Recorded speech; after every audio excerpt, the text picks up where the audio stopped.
Good afternoon, everyone, and welcome to Public Records Overview and Update, presented today by Todd Albert. My name is Rebecca, and I will be your session moderator. If you have questions for our presenter, please ask those using the Q&A box, which you'll find on the right-hand side of your screen. If you would like to chat with other attendees, let the group know which district you're from, or simply want to say hello, please use the chat feature, which can be found near the Q&A option. You can ask questions anytime and I can relay them to Todd. At the end of the session, please visit the session page with the platform to complete the session evaluation. And with that, I'd like to introduce today's speaker. Welcome, Todd. Thank you, Rebecca. Good afternoon, everybody. I don't know how many people we have here today, but I hope you're ready to hear about public records issues on this Friday afternoon. My name is Todd Albert. I am the Public Records Advocate for Oregon. I am going to share my slides momentarily and then let you know exactly what that means to be the Public Records Advocate and what my office can do for you as we work our way through an overview of Oregon's public records law. So if you'll bear with me, we'll get started.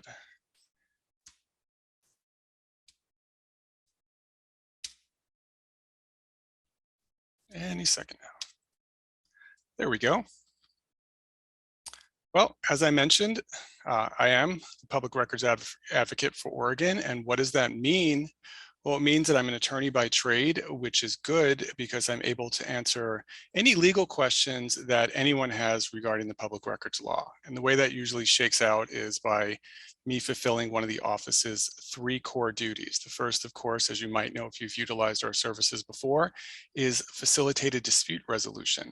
In other words, if you as the public employee or as a member of the public who has requested public records have an issue with a public records request, you are actually welcome to contact my office. I serve anyone who has an issue on a public records matter under Oregon's public records law. And so that includes members of special districts, other local governments, and state agencies as well.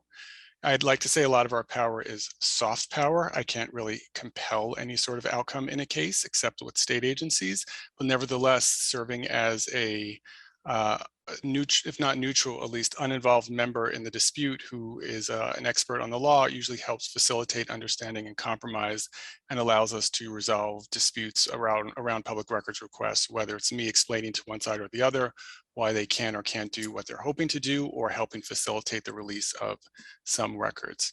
An extension of that work has been to offer policy development assistance to public bodies. So under Oregon's law, as you're going to hear in a little bit, all public bodies are required to have a written public records policy that includes things like, how you formulate fees. And so a lot of public bodies don't have those, or if they do, they're actually quite old.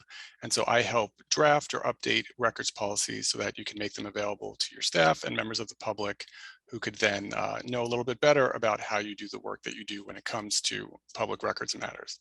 The second duty of my office is government employee and public training. So like what I'm doing right here before you, prior to COVID, I would go anywhere in the state and offer free training to any public body at the state and local level. Of course, with the onset of the pandemic and the need for all of us to stay at home, I've transferred to doing these trainings online, much as this conference has transferred to an online format. And so I will present to any public body that needs assistance in training on the public records law. And I've done these trainings for as few as 6 employees at a time and as many as 200. And so you can imagine why the chat feature is so important in trainings like this, because I want to be able to get to all your questions. And I do encourage you to ask questions throughout the training and don't just save them for the end, although I anticipate us having time at the end and answering questions then too.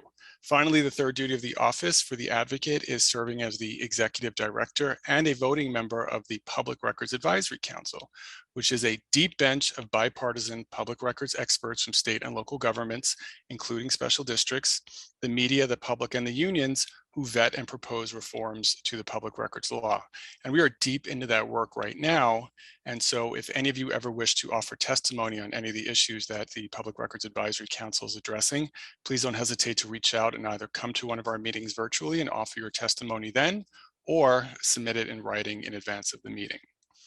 So all that being said, the next thing I'm about to say is not a humble brag, but I am a New Yorker by birth and I tend to talk very fast. And so if at any point I am talking too quickly, please feel free to shoot me a message or shoot Rebecca a message to tell me to just slow down. We do have a lot of material to get through in our short time together, but I want to make sure that you can actually hear me when I'm talking about it. So, what can you expect over the next hour or so during our time together today? Well, we're going to start with the basics of the Oregon Public Records Law. If you're in this training, it's probable you already work with the law, but there are a few points under the basics category that I do like to point out that sort of help frame the training and the perspective that I'm coming from. Next, we'll discuss a requester's obligation to make an effective request. And that's sometimes something that gets lost in the shuffle, but has become really evident as important to me in my work, which is that a public records request is essentially a conversation between a requester and a public body, and therefore requesters too have things they have to do to make a public records request work.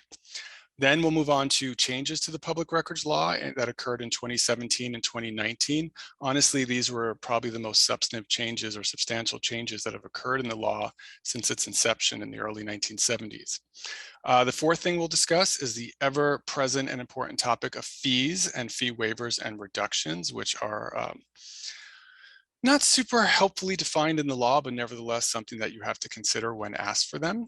We'll move on to the 600 or so exemptions to disclosing records under the law, and we will not go through them one by one, but we'll do a wide gloss over the major topics that come up when dealing with exemptions to disclosure.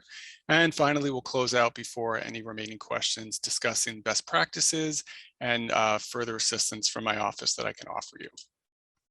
So moving into the training, if you have any questions, please remember to put them in the Q&A box, and Rebecca will let me know because I actually don't think I'll be able to see them myself as we move forward.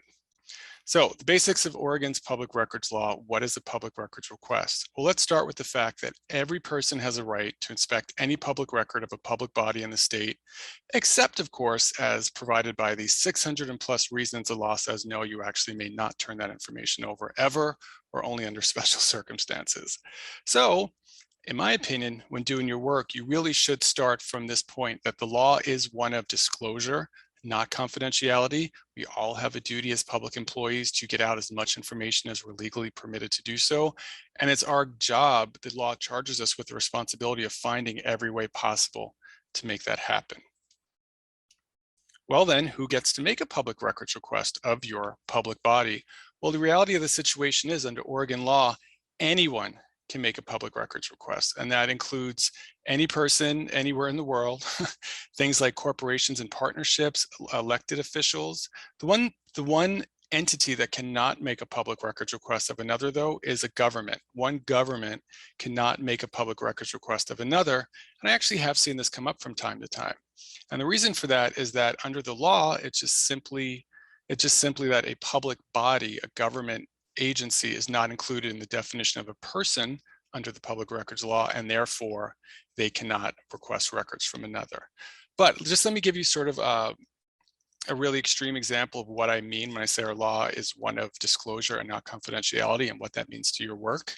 There's a website called muckrock.com. It's a national clearinghouse of open government and public records information, and it actually allows anyone using it to anonymize their information when making a public records request. So it's possible that you will receive at some point in your career a public records request from an email address that doesn't identify who the sender is. The sender never identifies themselves, but asks you for records. Now, if you're able to provide the records, like if you understand the request and you're able to provide the records requested, and the requester does not challenge you on any records that are being withheld, if you say that there will be fees associated with that request and they pay them, they are then allowed to take the records that you disclosed and go.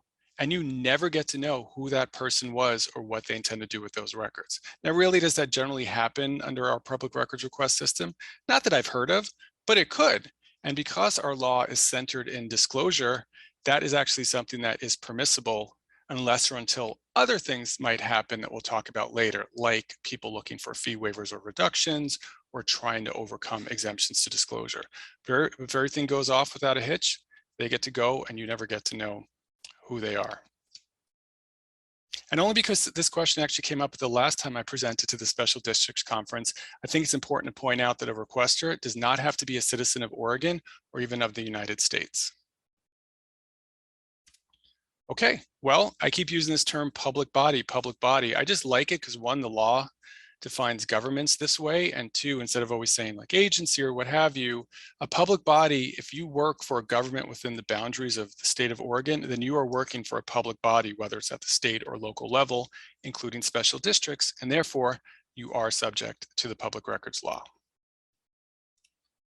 Well, what is a public record? Well, you know, it's the easy stuff, all the paperwork that you do in your job, but it's emails and social media and online databases and things like that. It's essentially any document, any bit of information that's prepared, owned, or used or retained by the government. Essentially, if it shows how your public body is doing the business of governing, then it is a public record subject to inspection. Of course, then it might be capable of being withheld as confidential. There could be fees involved, et cetera, et cetera. But nevertheless, at its core, it is still a public record. And I do see a question in the chat asking if there's any way to get a copy of this media. If the references to these slides, they have been provided, and if our hosts are able to provide you all with copies, that would be great. If not, you're welcome to contact me. My information will be at the end. I'll be more than happy to provide you with a copy of the slides as well. Yeah, I don't see it at the bottom of the session page, but I'll make sure to upload them as soon as we're done. Okay, and I'm sorry if I wasn't maybe clear enough in my communications with the Special Districts Association that these are also able to be disclosed, but thank you, Rebecca. Everyone will be able to get a copy then. All right, so moving on. So this is where I'm going to look for a little audience participation. You know, it's not super easy to do these Q&As online because it's better when you're in an audience and you can actually see people raise their hands. But to the extent you'd like to participate, I would like to know some of your opinions about whether or not the following things are in fact subject to public records requests. Pre-existing information in a database. Does anyone think they are or are not, or that information is or is not a public record?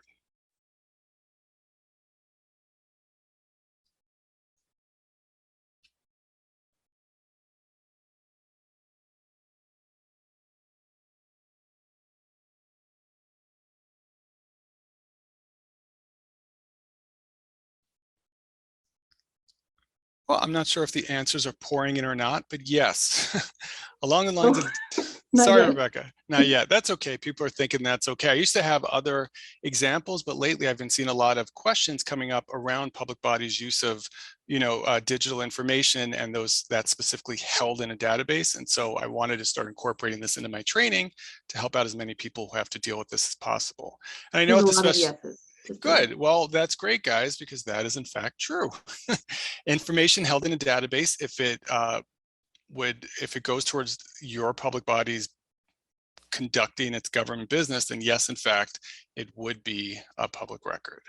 Well, what about pre-existing information in a database that requires a public body to query its information system in ways it otherwise might not? In other words, you generally run reports off this information in a database. Someone's made a request for information that only includes some of the fields of your report, maybe other fields that aren't normally in the report, and you don't have to make any changes to your system to run the report the way the requester is asking for it. Is that something that should be subject to a public records request and released? Of course, if it's not exempt. What do you guys think? You have to make a different report than usual, but your system is able to do it without any modifications to the system. Would that be subject to a public records request?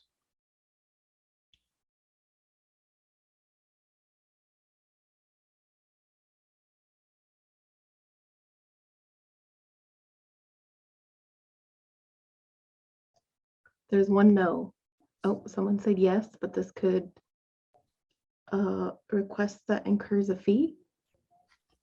Sure, absolutely. Yeah, the first question is this a public records? Of course, after that, you have to start thinking about things like, is this exempt? Will we charge fees, etc. But yes, at its core, this is still a public records request. And some people have said to me, and perhaps the person saying no is thinking, well, we're not supposed to be required to create new records. And that is 100% true. In response to a public records request, you do not have to create a record to satisfy that request. However, it's been held under Oregon law that the scenario I just described is not the same thing. because the information already exists as a record in this digital form. It's merely a question of, is a public body able to extract it without having to do anything outside the norm in terms of like software writing or purchasing? And the answer is, it is a public record. You're not creating a new record. You're merely fulfilling the part of the public records law that says you will provide information in the form requested if possible. Someone is asking, are personal meeting notes subject to public records or not? Personal meeting notes could yes, be subject to public records disclosure. And this has happened on more than one occasion with, for instance, elected officials who have been seen in meetings writing notes, and their notes have been requested. And if it's related to the government business that was being conducted, then they are in fact required to turn it over as a public record, unless of course it's exempt for some reason. We have a question, what about a database that includes medical information of people seen by paramedics?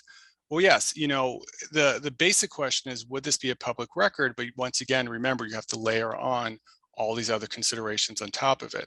So database that includes medical information of people seen by paramedics would most likely be subject to a public records request, because it's information about how this agency is conducting its business. But you are required to segregate out or remove information that cannot be turned over if it's possible to separate that information. So either you printed the report without the fields that are held confidential, or you print the report and then you physically redact all the information that cannot be turned over. And this is where it comes into play, the question of, well, the requester said they wanted, a digital version of this database, but your system does not allow you to exempt that medical information in the system. The only way you could redact medical information is to actually print out physical copies and then use a Sharpie. Well, guess what? At that moment, the requester doesn't get the information digitally, because you cannot provide it that way while still complying with the law. And so they don't get their first choice of receiving the digital information. They'll have to get physical copies. Maybe they've been scanned back in, but nevertheless, they were printed, redacted, and then provided to the requester. So there is flexibility within the law to, one, try to service a requester and give them the records in the form they're seeking, but two, also recognize the reality that public bodies are working with, which includes systems, databases, other computer systems that are not always as flexible as we like, and therefore we have to adapt to the situation as it arises. All right, I really like how everyone's thinking about this stuff so far. This is great. So I'm just going to take the next one and talk to you about it for a moment. So what about if there's a public records request for the underlying coding of a database's program or software?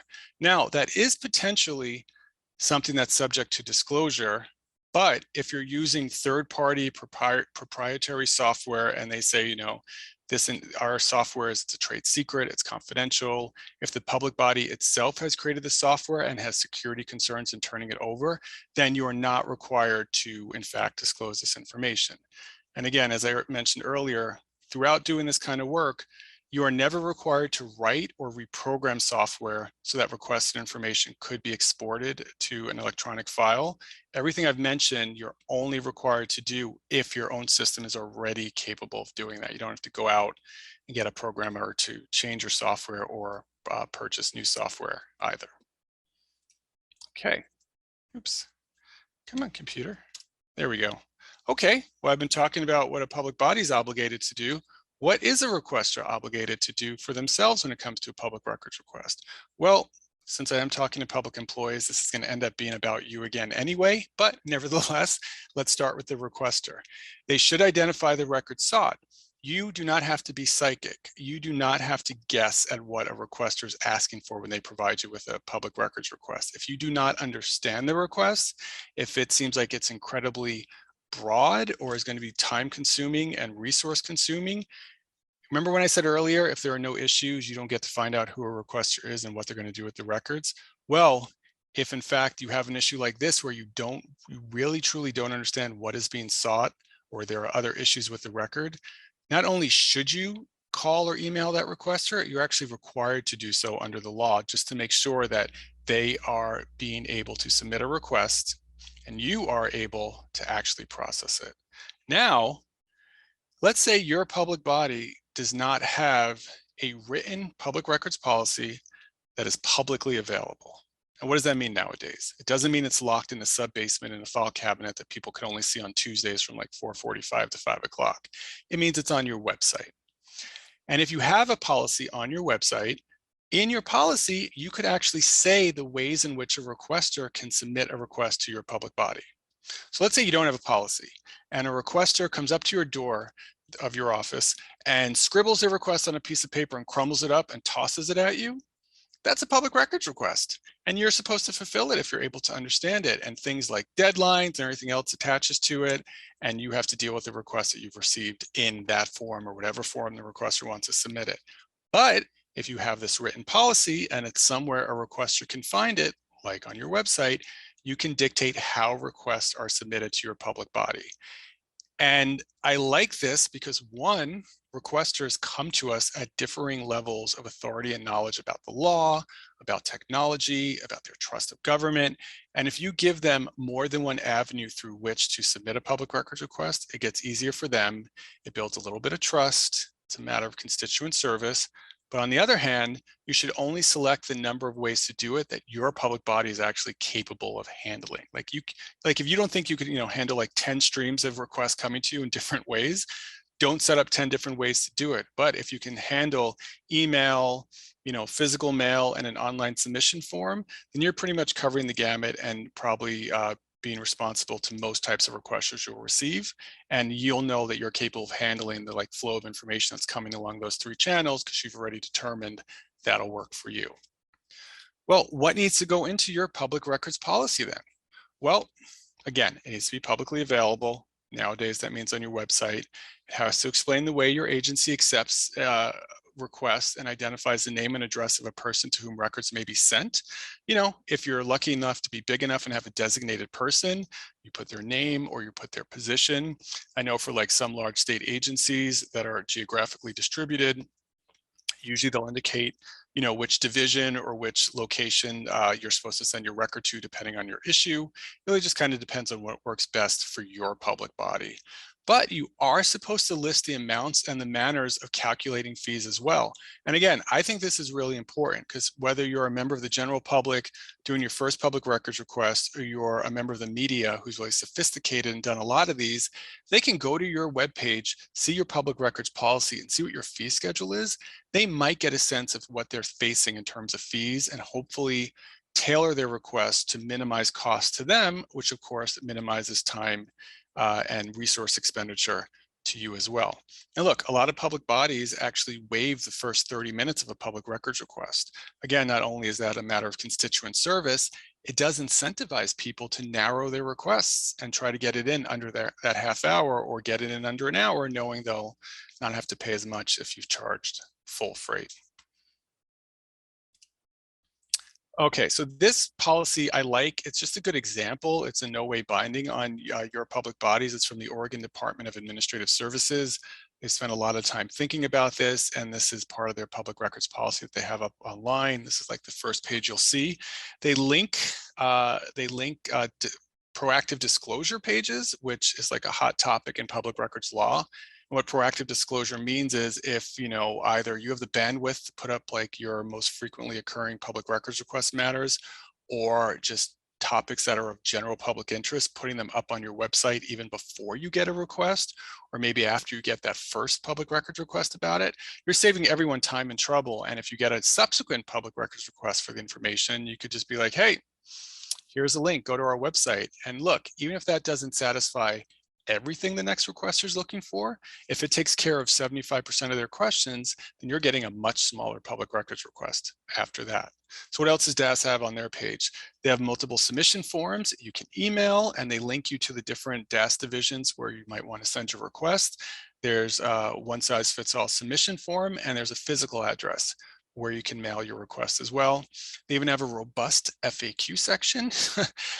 It links to their detailed public records policy, including their fee schedule, and that's about it. But it's a lot of useful information for a requester all in one spot.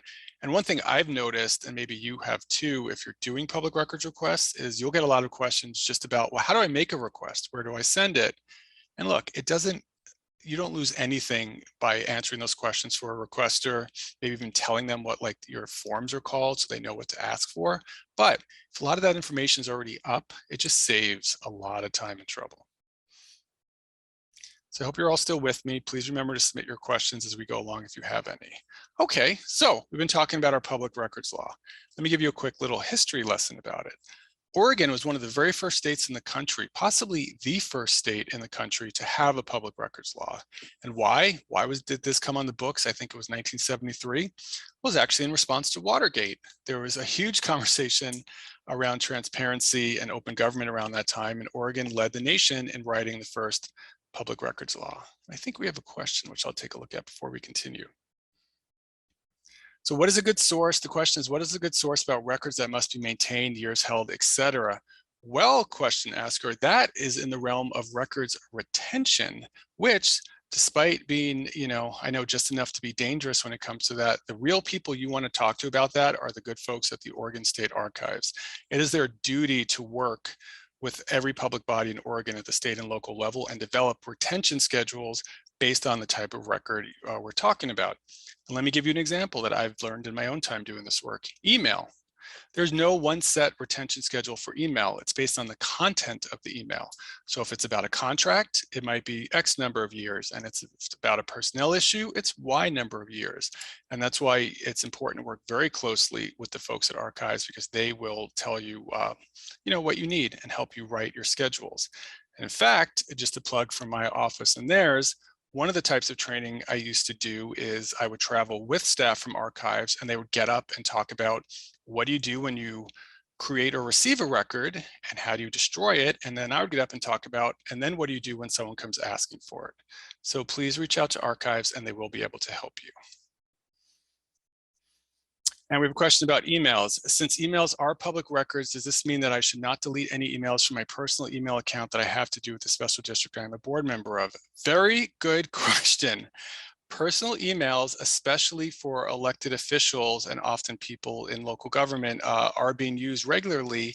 And if you are conducting your public body's business on personal email, that is still subject to the public records law. So you very much should not be destroying it. You should be either copying it to an email address of your public body using some other retention means, or at least creating subfolders in your own email where these do not get destroyed, at least not until you know what your retention schedule is for this information. But yes, please hold on to those emails, do not delete them, and be prepared to turn them over if you're asked. Because when it comes to a public records request for information held on a personal device, you're actually on the honor system. The law assumes that you will act in good faith in reviewing your records and saying yes or not, whether or not you have public records. However, if the matter went all the way to litigation, a judge could order that your device was turned over for an in-camera inspection, where the judge sits in their chambers by themselves without the parties and goes through your personal device looking for public records. So keep that in mind when you do your very important work. Okay, we have another question. We have received a huge request that will encompass 911 call records, MDT records, email records, and any other correspondence that may have occurred in a 2-week period. Email MDT data the IT department pulls. Is there a different fee for them?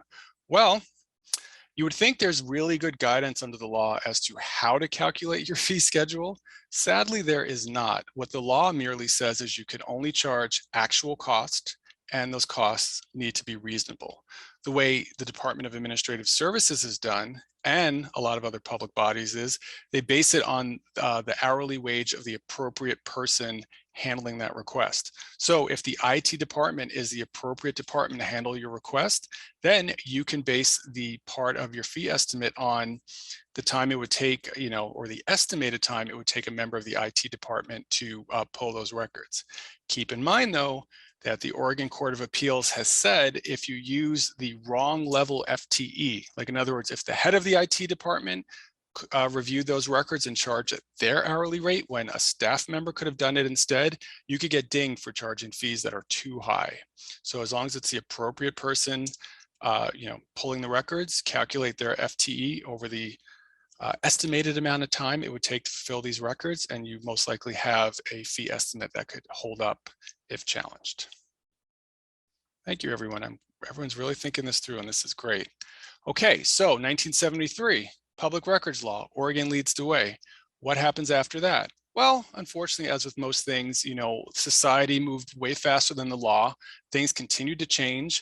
Our work got more complicated. Government took on more duties, and we incorporated more and more technology into our work. But honestly, the law sat largely unchanged for the next several decades, except more and more exemptions to disclosure were being added, but nothing else was happening. Well, in 2017, largely as a result of a response to another political scandal, the end of the Kitzhaber administration and the revelation that public records were not being adequately disclosed by his administration in response to requests, the public records law was updated in many different ways. And so my office was created. The Public Records Advisory Council I mentioned was created. The Sunshine Committee came into being, which is led by the Attorney General's office and has about, I think, 9 years to review all 600 plus exemptions under the law and make recommendations to the legislature as to what to do about them. Some other things happened as well, including the Attorney General now needs to keep an online website of exemptions that I'll show you afterwards.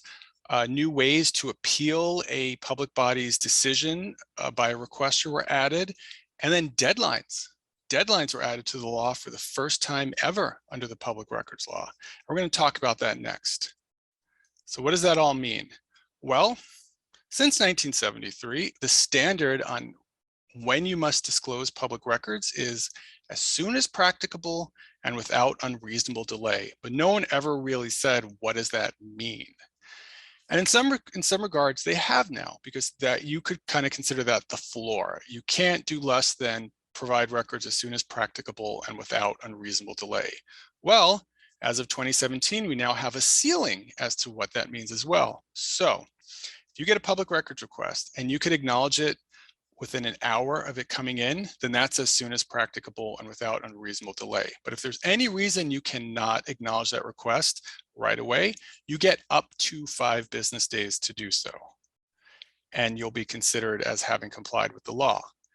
And in terms of completing the request, you get up to 15 business days from when that request was received to complete it. Again, you get a request on Thursday afternoon, you could turn those records over on Monday. You're supposed to turn them over on Monday.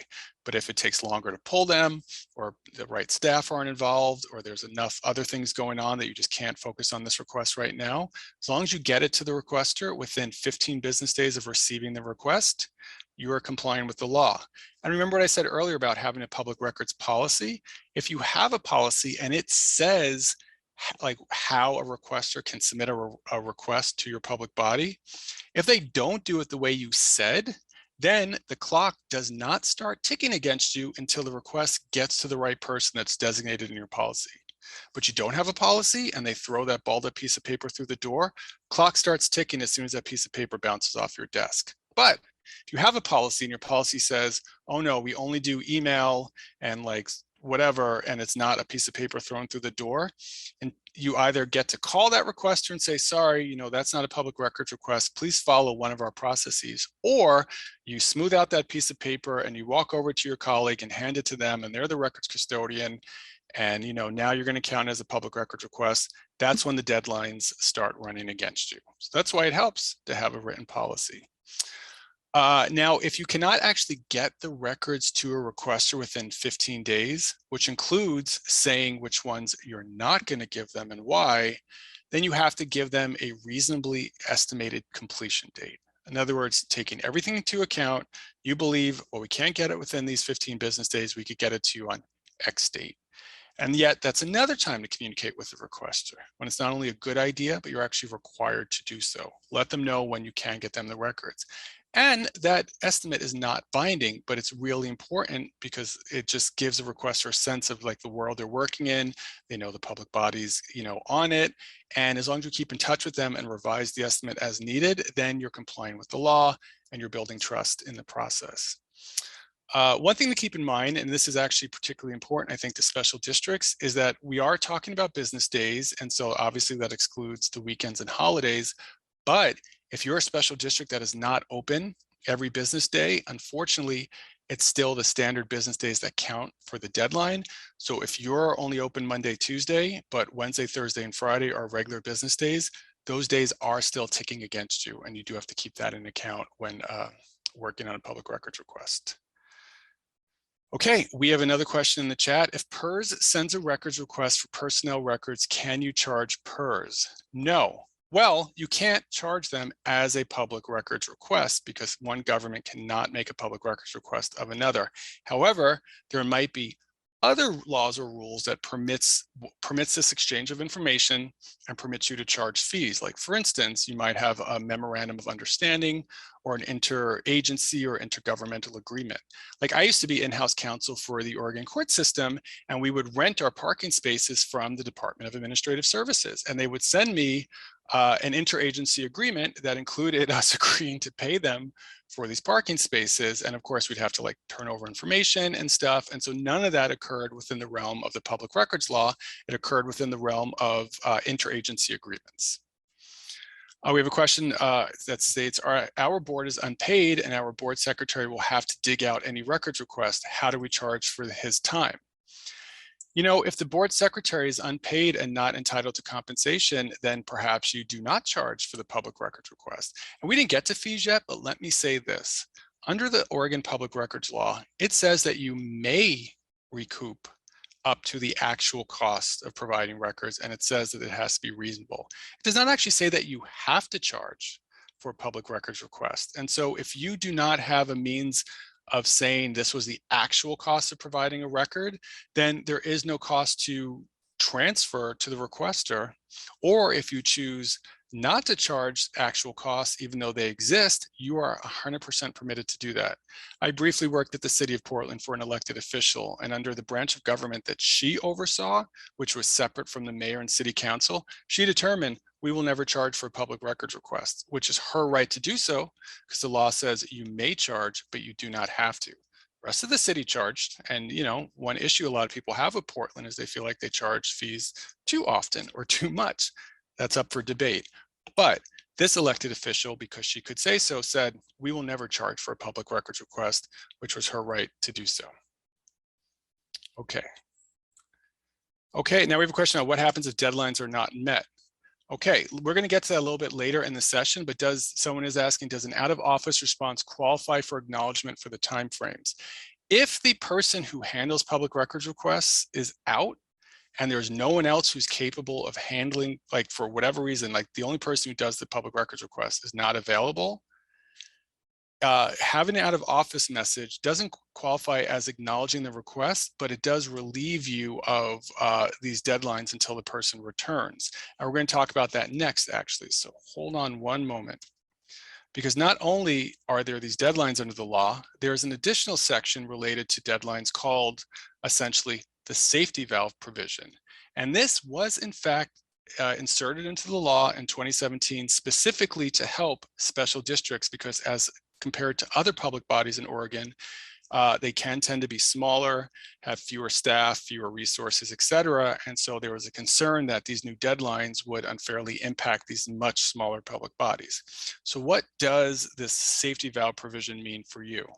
Well, it basically means that the time periods, the deadlines I were talking about, don't apply if compliance with them would be impracticable because one of three reasons: either the staff or volunteers needed to complete a response to a request are not available. So, hey, you're a 3-person special district and the only person who handles records is out of the office. If you're communicating that effectively to requesters, you're not being held to these deadlines because you are now using the safety valve provision. Another reason is that compliance would demonstrably impede the public body's ability to perform other services. So there's 5 of you and 4 of you have to be out on the line, like, you know, clearing brush from around wires to avoid forest fires, and the 5th person's holding down the office and doing dispatch and what have you, and you get a public records request. Well, that is that is an opportune time to use the safety valve provision. Or if the volume of public records requests being simultaneously processed by the public body are just too overwhelming for your special circumstances, you are freed of the deadlines. Now, you still have to communicate with the requester to the extent you're able to do so, and you still have to provide the records, again, as soon as practicable and without unreasonable delay. But that ceiling of the 15 business day deadline has been taken off of that request, and you have the time you need as long as it's reasonable to complete a public records request. So keep that in mind when doing your work. I have to say, during the state's response to the COVID pandemic, I was seeing more and more like bigger, better resourced public bodies using the safety valve provision pretty regularly. The truth is, it was never intended for them, and it's supposed to be used on a case-by-case basis. So I don't know what that's going to mean for the law down the road if the legislature is going to decide, well, actually, we should make this more available to different types of public bodies, seeing what already happened during the pandemic response, or if they'll say, you know what, we need to make it clearer that these public bodies, these better resourced agencies, can't use it. Who knows what's going to shake out down the road, but I definitely saw this safety valve provision being extended in a way that I don't think it was ever necessarily envisioned to do. So just kind of interesting to see the law evolving in real time. And if you're hearing some barking, that is my dog. She just wanted to say hi today. All right, well, time periods. They mostly run against a public body, unfortunately, but when are they in your favor? When can you actually utilize time periods to assist you in your work? There's 3 times you can do so, in fact. As I mentioned earlier, if you get a public records request that is ambiguous or just incomplete, if you literally cannot process this public records request until you get more information from the requester, well, you have to ask, but they have to answer you within 60 days. Otherwise, you are permitted to close that public records request. When else? Well, if you've provided a fee estimate, because if you're charging fees and they're going to be more than $25, you have to tell the requester and they have to say, yes, please continue to go forward with the request. Otherwise, 60 days, you get to close that request. And finally, if you're waiting for payment. Now look, some public bodies get a public records request, they make the requester pay in full every time before they'll turn over any records. Personally speaking, as the public records advocate, where it's my job to promote openness of government records, I don't like that approach. I think it's better that if you provide an estimate, you can receive part of the payment, if any at all, but then collect the records and ask for payment before you turn them over. That being said, at any point, if you have asked for payment, the requester gets 60 days to pay. If they do not, you get to close the request.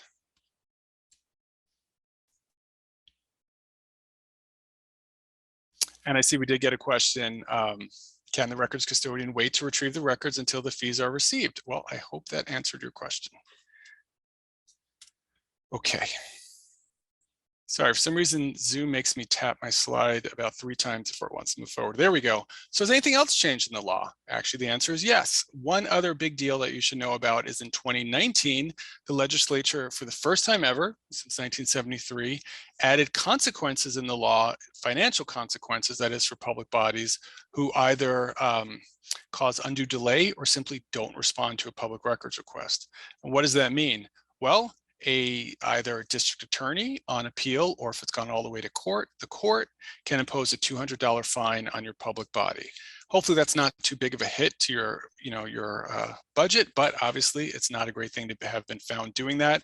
And certainly there is always the bully pulpit of public shame that can be held against you too if you receive such a fine. But perhaps even more importantly for your work, if you get a large request sort of along the lines that was mentioned in the chat earlier, and it's going to cost a lot of time and money to turn that over, and there was a very high fee estimate, if for whatever reason your public body then caused further undue delay or failed to respond to the requester after that, in addition to this $200 fine that you may or may not feel is embarrassing, your public body could be forced to turn over those records without being able to collect any fees whatsoever, which, for a lot of public bodies could actually end up being the much bigger hit for you in terms of punishment.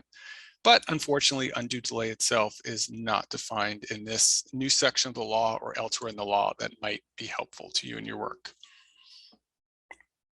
Just know this, remember what I said about communication. If you have been effectively communicating with the requester, if you're noting the actions you're taking and there's still delay anyway, I think it's less likely or improbable that a district attorney or a court could find undue delay against you at that point. But we'd have to see. Okay, we have a question. What does the day indicate on the waiting for acceptance of the fee? Oh, let me go back. I think that's actually just me trying to be fancy. Yeah, that's just me being fancy and spreading 60-day clock across all three scenarios. But that's good feedback, actually. Maybe I need to consider changing my graphic to make it clearer. As I said earlier, the 60-day clock on waiting and being able to close a request applies to all three scenarios that we discussed. But thank you for pointing that out. Checking our time. Okay, well, still got a bit to discuss, but we'll try to get through it quickly enough because I want to make sure there's time at the end for questions as well. Okay, fees and fee waivers and reductions. As I mentioned, fees can be charged for the actual cost of making records available. They have to be reasonable and can include things like gathering records, segregating out exempt material, separating this piece of paper that needs to be withheld from this one that doesn't, or even within the same record, redacting stuff. You could charge for attorney time in segregating information and redacting stuff, but you can't charge for the time it takes your attorney to educate themselves about which exemptions should apply. It's a small differentiation, but it does matter in terms of fees. This is the Department of Administrative Services fee schedule I mentioned earlier. As you see, they break it out hourly rates based on clerical, managerial, professional time, etc. Attorney time is in statute. There's copies, etc., and there's existing fees for all of these. So an educated requester, or even someone sort of learning about the system but has a sense of like what they're looking for, can go to this fee schedule and maybe get a general idea of what their charges will be for a public records request. Fee waivers and reductions. So you've sent out a fee estimate to a requester and they've come back and said, well, you know what? My request is in the public interest and can you please waive the fees or reduce them? Remember when I was talking earlier about, not getting to know who a requester was and what are they going to do with the records? Well, this is a time, again, where you can call them and say, well, who are you? What do you intend to do with the records? And just as importantly, what is your ability to communicate with the community affected by this information? Because that's really what it comes down to. As an agency or as a public body, you always get to decide whether or not you're going to offer a fee waiver or reduction. Because even if there is a public interest, there could be competing reasons to not turn over information, like how much work went into the request, the number of requests the requester has made over the recent period of time. So a lot of factors that sort of get mixed in. And your decision must be reasonable, but you get to juggle all these different criteria when deciding whether or not to offer a fee waiver or reduction. But how are you going to do that if you don't have information? And of course, unfortunately, the law doesn't give you a great definition of public interest either. It says simply something like waiver or reduction is available, or making the record available primarily benefits the public generally. And that's why I have this nice Muppet cartoon down there, because if you've seen it in the news, there's a good chance there's a public interest in this information and you may want to consider talking it out. But it gets difficult. There's this website called medium.com that allows people to publish articles. And, some people have hundreds or maybe even thousands of followers, and you get a request for a fee waiver or reduction for records about an issue in the community. And one of the things you're trying to figure out is, well, can you actually disseminate this information to the affected people? Well, if they're on medium.com and they have 1,000 followers, does that work for you? Is that the same for you as like a reporter from the Oregonian or someone else? That's a determination that's up to your public body, but these are the kinds of things you're supposed to be keeping in mind when making those decisions. We don't have a lot of time, so I'm just going to quickly read through these rather than asking for your thoughts, but feel free to put them in the chat anyway. Let's say, would you consider waiving or reducing fees in these scenarios? A reporter for the Oregonian who made a public records request to the Oregon Health Authority for emails regarding its pandemic responses. Now, assuming that we're not talking about anything that's confidential and should be withheld, there's a good chance you would find that there's a public interest here. And if you're able to, you could offer a fee waiver or reduction in that instance, because if it's a member of the media and they're telling Oregonians about what its health authority is doing in response to the pandemic, well, that's likely to be in the public interest. What about a member of the public who has been the victim of alleged police violence and is now requesting a completed internal affairs investigation? I use this example because this is a big maybe, because I'll say, well, what if this person is saying they're using it to sue the police? Well, the reality of that situation is that is a personal or financial interest in this information. And you could be sympathetic, and again, your agency doesn't have to charge fees, but if they do charge fees, you can't really say that there's a public interest here because it's a personal interest. But what if this person is asking for these records because they're working with a local nonprofit that addresses police reform and they want to do trainings, know your rights trainings for the community using this information, or they're working on draft legislation related to police reform? You might find that there's a public interest there because it moved beyond the personal or the financial into the realm of informing or educating the same community that is affected by police action. Third example is an attorney at a small plaintiff side law firm who is seeking a fatality investigation file from OSHA for use in a wrongful death case. And I would say no, there isn't a public interest there, again, because it's a personal or financial interest that's sort of been mentioned by the attorney. But again, these are ideal times for communication, communication, communication, communication. I say that a lot. If you called me for assistance on a public records request, I'll find out about the communication that's occurred between you and the requester. And it just makes a difference because you shouldn't have to operate in the dark, and neither should a requester. And so talking to each other is the only way to move forward most of the time when it comes to these requests. And speaking of moving forward, trying to be respectful of everyone's time. Exemptions to disclosure. Oh boy, like I said, there are over 600 plus reasons in the Oregon Revised Statutes that records that are public records cannot be disclosed, or they can only be disclosed if certain conditions are met. So that covers a lot of records. And given the speciality of the stuff that you all do, it probably refers to a lot of your records too, because it could include things like security plans for water treatment facilities and, all kinds of things, right? As you probably know. But a lot of these 600 plus exemptions live in the public record statute, which is ORS chapter 192. Under 192.345, that is the big public interest section of the law. Basically, everything in there cannot be disclosed unless there's a public interest in doing so.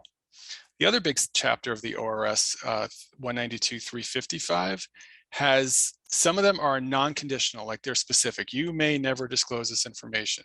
Others have balancing tests, but some of those balancing tests, it's on the government to say why this information shouldn't be disclosed, and others it's on the requester to say why the information should be disclosed. And honestly, that is due to the piecemeal nature of the law, where exemption after exemption has been layered over each other year after year and decade after decade. Hence, things like the Sunshine Committee that are supposed to be looking at all of these. You should know, I kind of mentioned it earlier, but if you have exempt and non-exempt material, stuff that's going to be disclosed and stuff that can't be disclosed, and they're mixed together, you have a duty to separate them to the extent you're able to do so. Pull out a piece of paper to turn over, keep the piece of paper you can't, or if it's the same piece of paper or it's the same information online, redact what can't be turned over and hand over what can be. Just to say real quick, I hope we all like where we work, but protecting our workplace from embarrassment is not a reason to withhold records. And that's just the truth of the law. Talked about ORS 192.345, but it includes things like litigation records, trade secrets, criminal investigations, personnel discipline information, public interests for disclosure and overcoming exemptions, much like public interest when it comes to fee waivers and reductions, is not well defined in the law, but perhaps a little more elegantly than my Muppet cartoon, the Oregon Court of Appeals has said for disclosure, if a government action attracts significant attention or controversy, that might suggest a heightened public interest. Again, you've seen it in the news, or it's going to be in the news, there's a good chance there's a public interest in disclosing information related to that issue. Again, ORS 192.355, no blanket balancing test between confidentiality and public interest, but it's sort of a grab bag of stuff like internal advisory communications, personal information, public employee information, confidential submissions, and then this catch-all provision. What does that mean? Well, all 600 exemptions don't live in Chapter 192. They live elsewhere in state law. They live out there in federal law. And if any of them say your records are confidential and cannot be disclosed, then they're pulled into the public records law through this section of ORS 192.355 that sucks in all other confidentiality provisions found elsewhere in the law. So that's how things like attorney-client privilege, if you're subject to HIPAA, FERPA, et cetera, those come into play in the public records law through this catch-all provision. Okay, what is this? Oh, this is the catch-all provision, sorry. I forgot myself what I was looking at. Okay, so now how about some useful resources for all of you? Where can you find a full list of these exemptions? Well, like I said earlier, one of the things the Attorney General was required to do after all the changes in 2017 was put up an exemptions website. And this website is great. It is searchable. You could put in keywords, you could put in the ORS section you're looking for, and it will pull up that exemption or any exemption that has that language under the law. And what's really great when you're trying to figure out what to do is if there are any court cases or any attorney general orders about that exemption, they will be there as well. And of course, attorney general orders aren't binding on you in your special district, but it gives you a good idea of kind of some of the thinking on the law. And certainly any court cases, if they're at the Court of Appeals or higher level, or if they're from your county, they are binding on you and will help you guide or help guide you or your attorney as to what to do on this public records issue that you're facing. And I certainly use this quite regularly when offering advice. Same thing with the Attorney General's Public Records and Meetings Manual. This is sort of like the go-to treatise in Oregon on the state of the public records law. It's at largely unchanged from 2014 for many years, so it didn't have things like my office, the deadlines, etc., but was updated in 2019, and so has, you know, pretty close to the most recent thinking and case law, et cetera, on the state of the law in Oregon. And again, it's something I use regularly. It's online in PDF form and it's searchable, and it also includes information on public meetings. So I highly recommend you keep that saved on your computer to use. So this also came, this section of the law that you have up on your screens now, ORS 192.335, also came about in 2017. And what it says is that a public body acting in good faith that discloses a record in response to a request is not liable for any loss or damage based on that disclosure unless you're purposely or affirmatively violating, so not purposely, but if you are violating an affirmative direction under the law not to turn stuff over. So in other words, if there's an exemption that says don't turn this over under any circumstances, if there's a federal law that says that, if there's a court ruling that says that, and you turn it over anyway, you could be liable. But if you make a good faith mistake and you're not violating, you know, a specific prohibition on turning stuff over, well, then your public body could not be liable potentially for any loss or damage that occurs. And why is this? Go back to one of the first things I said. The law is meant to promote disclosure, not confidentiality, and they want, my opinion is this section, you know, the legislature wants public employees to feel confident in working as hard as they could to get that information out without fear of reprisal. So just keep that in mind while doing your work. Okay, we're going to be wrapping up, and this is really the last section here. I appreciate those who have stuck around and all the time you've devoted to this topic. I do think this could be helpful to you. You know, I keep saying communicate, communicate, communicate. About what? Unclear requests, fees, timelines, search terms, exemptions, public interest tests, rights of appeal. You know, I keep telling you to talk to requesters, but really how? Like, how do you get through to someone who may not know about what you do, know a lot about the public records law, might be angry, might be frustrated? Well, I always say communicate early and often. Email, pick up a phone. How often do we talk on the phone? But if you could talk to someone on a phone and help them understand what's going on, I think you could really keep the temperature on that request down. Look for creative solutions. You got a really big request, you know it's going to take you a couple of months to fulfill. Don't sit on the records as they come in for 8 weeks. Start sending them out to the requesters that are available, because there's a good chance you'll start answering their questions for them with the record you're disclosing.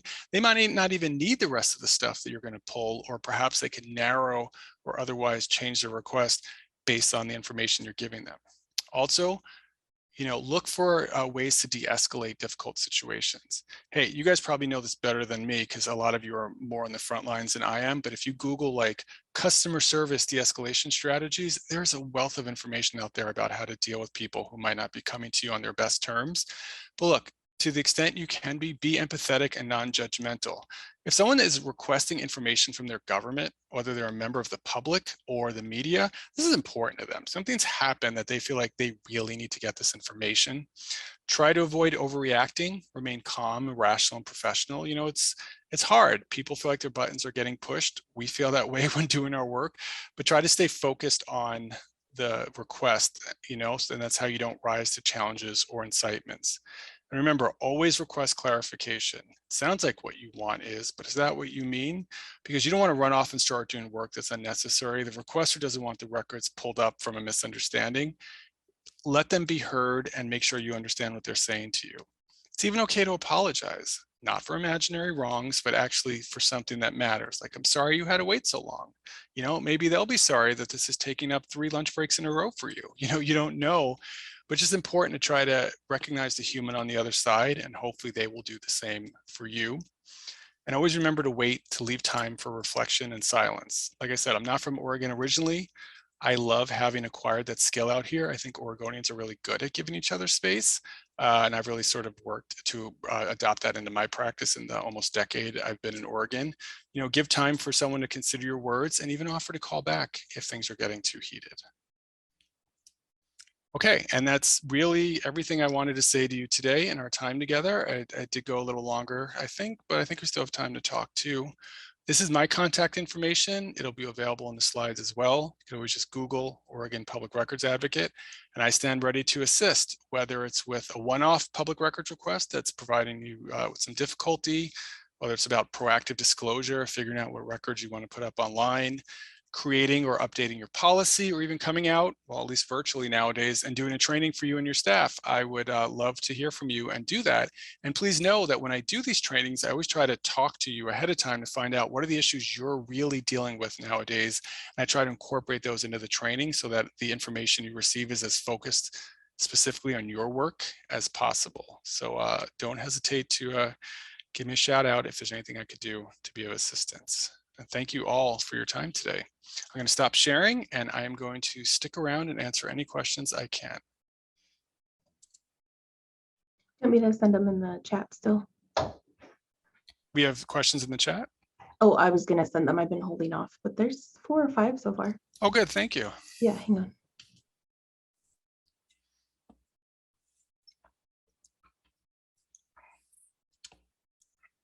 Oh, good. We do have some good questions. Okay. The first one is, when calculating employee time, does that include salary and costs of benefits too, or just salary? And the answer is yes. Again, because there is no definitive guidance in the law as to how you calculate actual cost, some public bodies do just salary and some do salary and benefits, and no one has yet come out and said which way is right, which way is wrong, which way is preferred. And so you do get the benefit of sort of, and I say you, your public body, your leadership, your councils, your elected officials, et cetera, get the benefit of sort of deciding what is the best fit for you.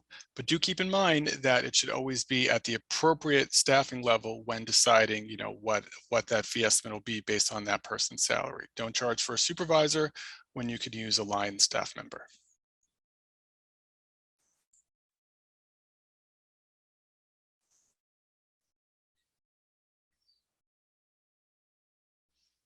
Okay. Next question. Assuming your agency has a really good records request policy, where can we access it to use it as a model?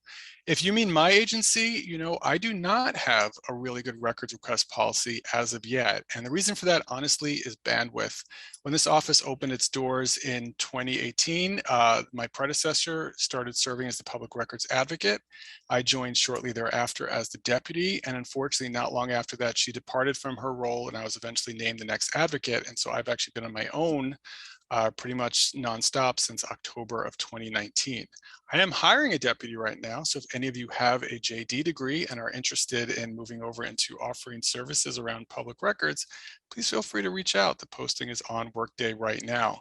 However, the Public Records Advisory Council, of which I'm a member, in our non-legislative subcommittee, are beginning to do the work of building a model public records policy that we then hope to be able to offer to any public body in Oregon that needs it. But this will be an extensive, detailed process because we want to make it as helpful as possible. So it'll probably be some time before we have one available. But I do have other public bodies policies that I've worked on that include my notes and some direction. And so if you don't have a policy or updating yours, reach out. I could send you what I have and take a look at yours as well and offer some notes for sure.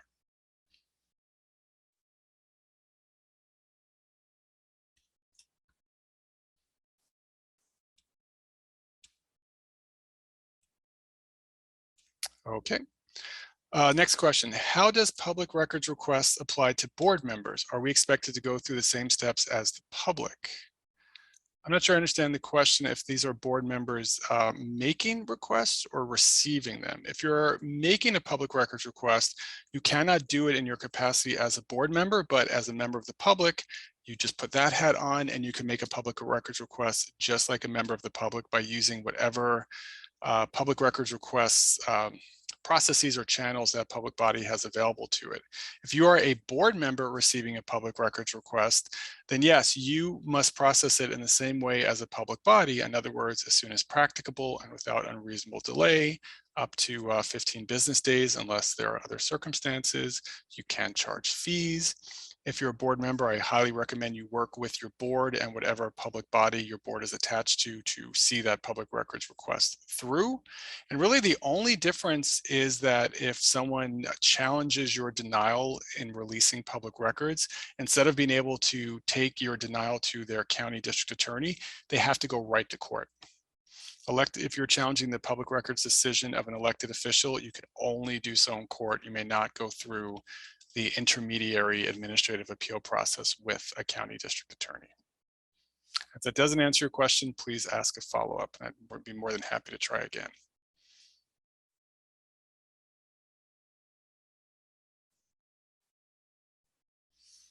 Okay, so the next question is, we are a pool and are open 6 days a week, but the administration is Monday to Friday.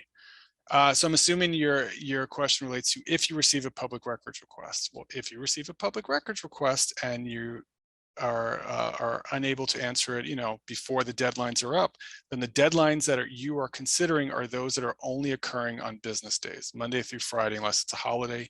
Don't have to worry about that Saturday or Sunday that you're open. But of course, if you are open and can get the records out before those deadlines are up, you are required to do so. But if not, you're counting Monday through Friday, as long as it's not a holiday. These are some really interesting scenarios that you all deal with. That's why I enjoy talking to public bodies, because I can never guess the full landscape of this work on my own, for sure. Next question, is there ever any point at which a requester's request becomes so frivolous that you are legally allowed to ignore them? Does the public agency have any recourse to officially challenge such requests? Well, it kind of depends.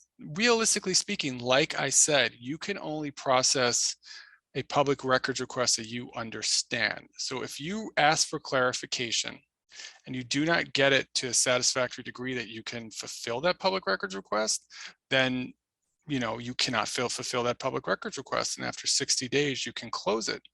If it turns out that you do understand it, but it's incredibly voluminous, like it just wants everything under the sun, you have an absolute right to work with the requester to narrow or limit that request. Perhaps say to them, do you want to file an initial smaller request to get some information to help you figure out what you want to ask for next? But if they say, no, I want any and all related to this, and you provide them with a fee estimate as your next step because your public body has chosen to collect fees for public records requests, again, it's on them again to say, yes, they will pay that fee. And if you're trying to collect all or some of that fee ahead of time, to actually make that payment before you continue with the request. So there, like I said, a public records request is a conversation between a requester and a public body, and sort of the ball goes back and forth from one court to the next. So you're always required to work with the requester, attempt to understand, but there are sort of, I want to think of it as like a conveyor belt. There are, points at which the public body or the requester can get off that conveyor belt and end the public records request.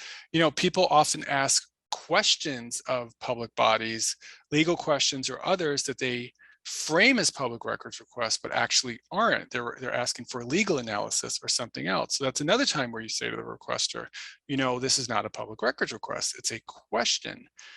Would you like to receive any records? But if they're merely asking questions, again, that's another way to challenge, push back, or at least communicate with the requester to try to make a better public records request. And again, if you're being asked to create records that don't exist, that's another time at which that essentially puts an end to a public records request, or allows you to communicate with the requester so they can change it.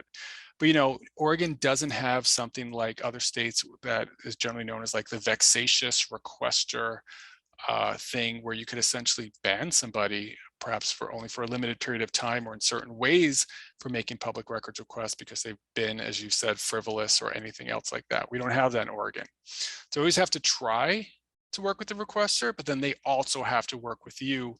Otherwise, the request collapses under its own weight and dies. So I hope that is a satisfactory answer.